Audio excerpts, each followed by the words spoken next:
तो hello guys, मेरा नाम चेतन है और आज मैं आपको बोर्ड मार्क्स के यूज़ करके एक इक्वेशन सॉल्व करके बताऊंगा और काफ़ी सिंपल और अट्रैक्टिव वे में आपको ये सॉल्व करूंगा मैं, ताकि आपको इजी वे में समझ में आए।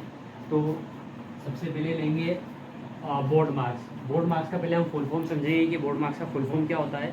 उसके बाद फिर हम आगे इक्वेशन सॉल्व करेंगे। ये हमारी इक्वेशन है और हमने बोर्ड मार्क्स ले रखा है। बोर्ड मार्क्स बी का मतलब होता है ब्रैकेट। अब ब्रैकेट भी इसमें 4 प्रकार की ब्रैकेट होती है, 4 टाइप्स की ब्रैकेट होती है। पहली होती है स्मॉल ब्रैकेट, जिसको राउंड ब्रैकेट भी बोलते हैं और स्मॉल ब्रैकेट भी बोलते हैं। सबसे पहले ये स्मॉल ब्रैकेट और राउंड ब्रैकेट है। उससे बड़ी होती है कर्ली ब्रैकेट, फिर उससे एक बड़ी होती है इसको बोलते हैं स्क्वायर ब्रैकेट या लार्ज ब्रैकेट, और एक होती है एंगल ब्रैकेट। ये हमारी क्वेश्चन में बहुत कम सॉल्व होती है। ये हाई मैथमेटिक्स में जब हम जाएंगे, एडवांस मैथमेटिक्स में, तब ये हम यूज़ करेंगे इसका। तो इसका भी हमारे यूज़ में बहुत काफ़ी कम यूज़ है इसका। मैक्सिमम यूज़ हम तीनों का ही करते हैं, जिसमें कि सबसे पहले जो ब्रैकेट है वो ब्रैकेट सबसे पहले ये वाली ब्रैकेट ओपन होगी, जिसको हम बोलते हैं स्क्वायर ब्रैकेट या लार्ज ब्रैकेट। फिर उसके बाद हम ब्रैकेट ओपन करेंगे कर्ली ब्रैकेट। फिर उसके बाद जो ब्रैकेट ओपन करेंगे वो करेंगे हम स्मॉल ब्रैकेट या राउंड ब्रैकेट। तो अब हम जाएंगे अपनी इक्वेशन के लिए। तो हमारी इक्वेशन है 42 plus 3 into 4 divided by 2 minus 2 plus bracket 2 plus 3 of 8। अब ये जो ऑफ है ओ का मतलब होता है ऑफ का मतलब होता है मल्टीप्लाई। जहाँ भी आपको ऑफ दिख जाए इक्वेशन में, इट मीन्स उसका मतलब होता है मल्टीप्लाई। ऑफ का मतलब होता है मल्टीप्लाई, ठीक है। डी का मतलब होता है डिवाइडेड, एम का मतलब होता है मल्टीप्लिकेशन, ए का मतलब होता है एडिशन, और इसका मतलब आप सभी को पता है कि सब्ट्रैक्शन होता है। तो अब हम आएंगे अपनी इक्वेशन पे। तो ये इक्वेशन देख के हम बोर्ड मार्क्स की तरफ से पहले हम निकालेंगे ब्रैकेट। तो हम पहले ब्रैकेट सॉल्व करेंगे। तो हमने लिखा 42, ये ऐसे के ऐसे एज इट इज लिख दिया अपन ने। अब ये 2 प्लस 3 इज इक्वल्स टू 5। तो यहाँ पे हमने ब्रैकेट ओपन करी और ब्रैकेट के अंदर की जो इक्वेशन थी पहले हमने वो सॉल्व करी। तो इसका आंसर जो आया 5 आया। फिर हम वापस अब सॉल्व करेंगे ऑफ को।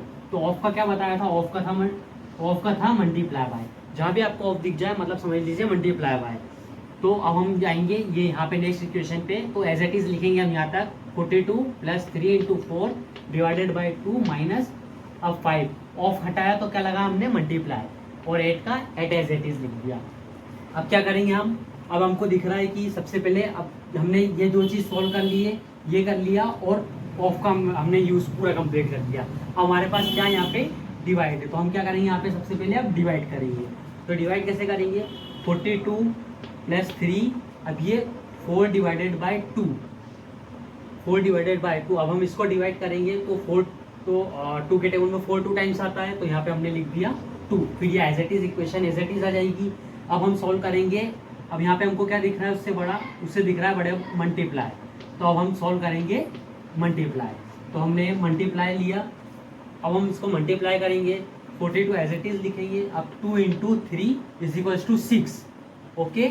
एंड 8 इंटू 5, 8 5 जो 40, तो यहाँ 40 आ गया। अब हम इसके बाद क्या बचा रहा हमारा, एडिशन बचा। तो हम एडिशन करेंगे। तो 6 प्लस 42 इज इक्वल्स टू 48, और 40 एज इट इज हम नीचे के लिख देंगे। अब हमारा लास्ट क्या बचेगा, सब्ट्रैक्शन बचेगा। तो हमने 48 माइनस 40 करा तो हमारा 8 ये आंसर आ गया। काफ़ी सिंपल इक्वेशन है। इसकी मदद से अगर आप सोल्व करेंगे तो आपको कभी भी कहीं भी परेशानी नहीं होगी। बस आपको ये रूल याद रखना है कि हमें सबसे पहले ब्रैकेट ओपन करना है, हमें जहाँ भी ऑफ दिख जाए वहाँ पे हम मल्टीप्लाई करेंगे, हमें डिवाइड करना है, मल्टीप्लिकेशन करना है, एडिशन करना है, एंड आखिरी में सब्ट्रैक्शन करना है, और एट द एंड हमारा आंसर आ जाएगा। तो और ये भी याद रखना है कि हमारी 4 टाइप्स के ब्रैकेट्स होती है, जिसमें कि सबसे पहले स्मॉल ब्रैकेट या राउंड ब्रैकेट बोलते हैं, दूसरा कर्ली ब्रैकेट्स होती है, तीसरा स्क्वायर ब्रैकेट या लार्ज ब्रैकेट बोलते हैं, और last one is angle bracket. ये काफ़ी कम यूज़ होती है। तो अब यहाँ पे हमारा क्वेश्चन सॉल्व हो गया है, और अब हम अगली वीडियो में आपको कुछ नई चीज़ें बताएंगे, और हमारे साथ आप कनेक्टेड रहिएगा। Thank you.